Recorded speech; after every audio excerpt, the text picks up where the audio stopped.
I've been doing photography for a very long time, and what I have realised in the last few years is how things go in circles, and you suddenly think, oh, I'd quite like to use this camera, which you haven't done for a long time, and you really enjoy using that camera, and it brings you back to where you might have started from. And this is the case in point with this Zeiss I'm going to talk about today. And this Zeiss is a Nettar 515/2. And I had one of these when I was starting out in photography. I had a homemade enlarger initially, which was given to me by an uncle, made from old Carringate milk tin of all things. And then I invested in a gnome enlarger that I bought from someone at school. And the downside of the gnome enlarger was that it was basically 6x9. That was fine for using things like old box cameras, but I wanted to have something a little bit better.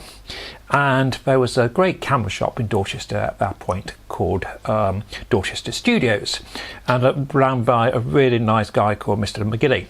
And I bought for £15, which now I'm thinking £15 back in 1977-78 was quite a lot of money. But I bought this Zeiss 515. Which is very similar to this 515. Unfortunately, I don't have that original camera, but on the car boot sale the other week, I found a 515, and I thought, oh, I'll have a go with that. So purchased it and put a film for it. The 515/2 is a camera from about 1935-36. The older ones seem to have a black rimmed or black fronted lenses. You have the Nova or the Nettar lens. I think the Nova might be slightly better. This camera, you've only got shutter speeds of 1/25, 1/50, 100 and 125. It's the 6x9 format. I remember my original one being slightly disappointed. It was fine, it took relatively sharp images, but I suspected the lens wasn't a coated lens, and I suspect the post-war cameras are coated. And I love the 6x6 chrome Nettars, which came out in late 40s, and I find those a fantastic and sharp and reliable camera. This was a little bit on the grey side and a little bit on the soft side. However, the good things about it is a light camera. You do have a choice of shutter speeds. The lens on this one isn't the greatest of lenses. It's rather slow. It's a 6.3 lens, but that was quite typical of this sort of medium to low entry level camera. It was above your box camera, but it wasn't on your super Ikon league. As I said, it's got a red window at the back, very straightforward design on the top, viewfinder here. Definitely looks 1930s design, but the bellows are light proof. It still works. I put a film through recently. To use, load the film manually, set your shutter. You need to set it here at the bottom, and you release it at the top, and there we are. Does that work? Yeah. Yeah, that is clicking away nicely. It hasn't got double exposure prevention, so it's quite possible to do multiple exposures, which you might want to do, but if you're a bit like me, you might be a bit forgetful, and you might forget that you haven't wound on, and you might end up with a double exposure, which happened to me. Let's have a look how I got on when I took the camera out.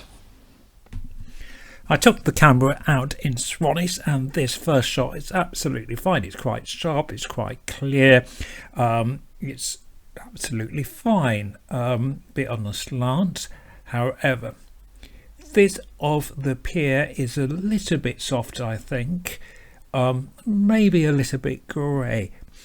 However, it's a very usable image. Wish I had got it a little bit more in the centre, and the negative could be a little cleaner. Moving on, this is again on the beach at Swannies in Dorset. It was quite a wintry, and actually thinking about it, it was a very grey afternoon. It was in January, so actually I think the quality is actually quite good. When I used it in Bridport the day, I think these were actually taken the day before. Again, there's detail here, there's sharpness. I do think the definition could just be a little bit better. However, it's okay. This shot, I was saying about being a slight idiot and forgetting to wind the camera on. You can see the effect here. However, if you wanted a camera in which you could do double exposures very easily, then this could be the model for you. I actually did enjoy using this camera. Again, this is a sort of 1930s, could be 50s building block, and the camera stands up quite nicely. Again, I thought the negative could be a bit sharper, but it's actually very passable. So in conclusion, this is actually a very usable camera. There is some restrictions with only getting 8 images, and they do scan quite well.